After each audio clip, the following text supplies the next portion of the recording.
Табыс табушылардың және табыстың 4 түрі бар, соның ішінен өзіңізді іздеп отырыңыз. Эфирде Эфирім каналы және мен Аслан. Тақырыпты бастамас бұрын кішігірім мотивацияға тойып алайық. Ты не научишься кататься на коньках, если боишься быть смешным. Лед жизни скользок. Вы не должны быть зависимы от чужого мнения. Самое важное — это навести порядок в душе. Соблюдаем 3 «не». Не жалуемся, не обвиняем, не оправдываемся. И не забываем, что никогда не поздно уйти из плохого окружения. Следуйте не за кем-то, а за своей мечтой. Двигайтесь не в сторону толпы, а, знаете, к своей цели.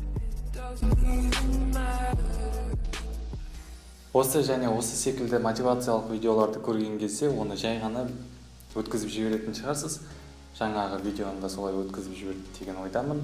Себебі қазіргі таңда бұндай мотивациялық видеолардың саны көптігіне байланысты адамдардың оған деген көзқарасы да бір қалыпты болып бара жатқан секілді.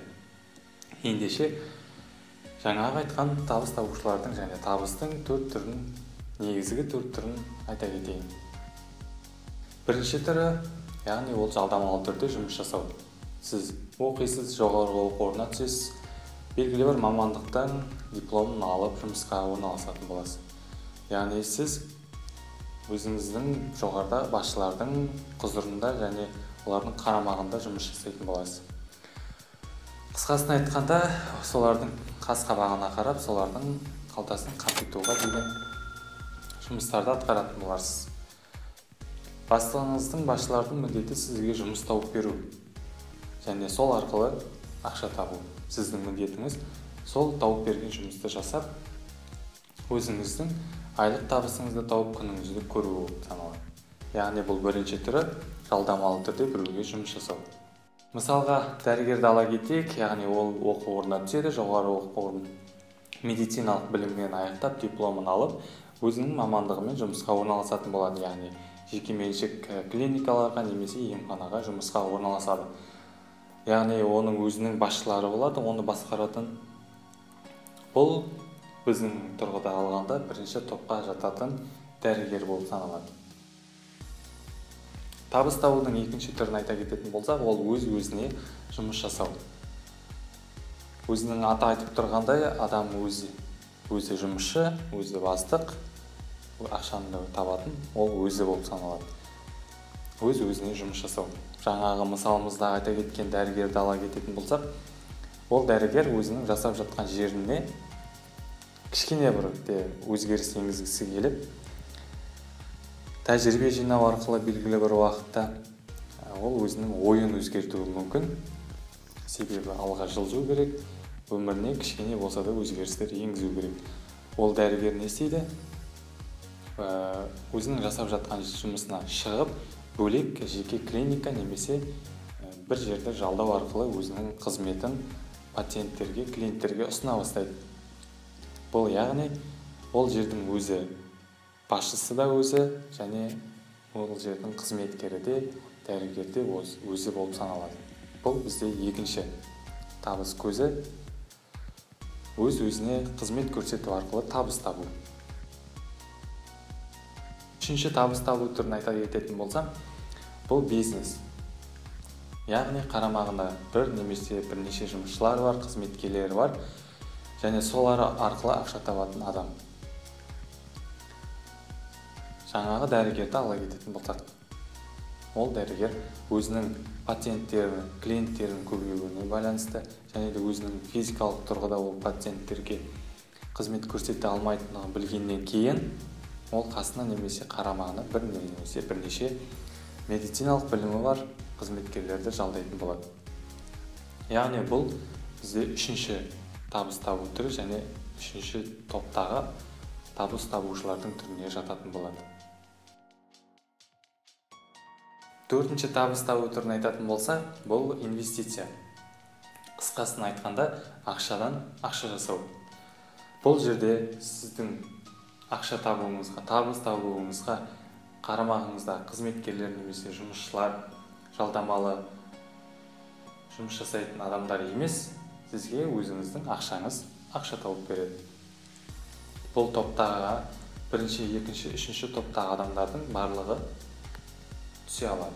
Себебі қалтаңыздағы артық ақшалар немесе өзіңіздің жинап жүрген қаражатыңыз болса, сіз белгілі бір компанияға сенетін болсаңыз, сол компанияның акциясын сату арқылы немесе қазіргі дамып келе жатқан криптовалютаның стейкинг, депозит арқылы сіз өзіңіздің ақшаңызды көбейте аласыз.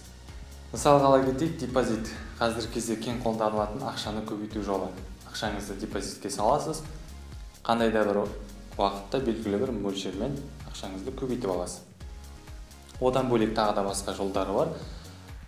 Мысалға акция сатып алу арқылы өзіңізге ұнайтын немесе өзіңіз сенім артатын болашағы бар деген компанияның немесе өнімнің акциясын сатып алу арқылы одан дивидендтерден табыс табу.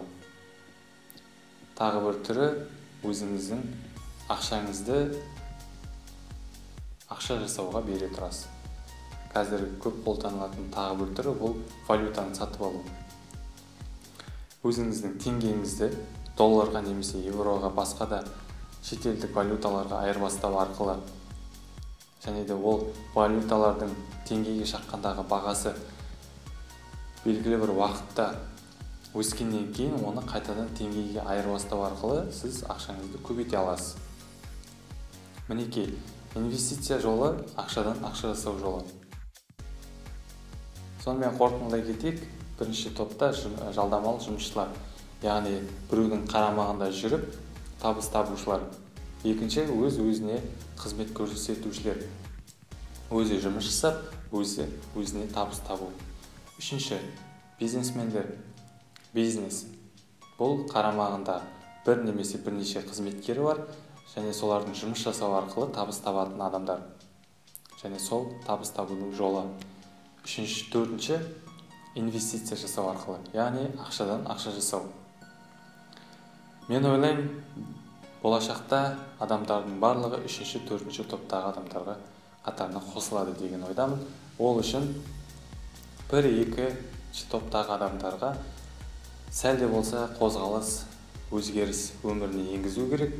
Ол үшін алға қарай ұмтылу керек, армандау керек.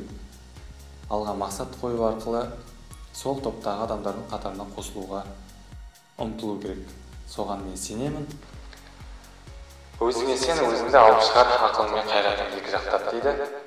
Сол сөзді ұрандатып алға ұмтылыңыздар. Сіздермен бірге мен Аслан және Эфирім каналы. Келесі кездескенше.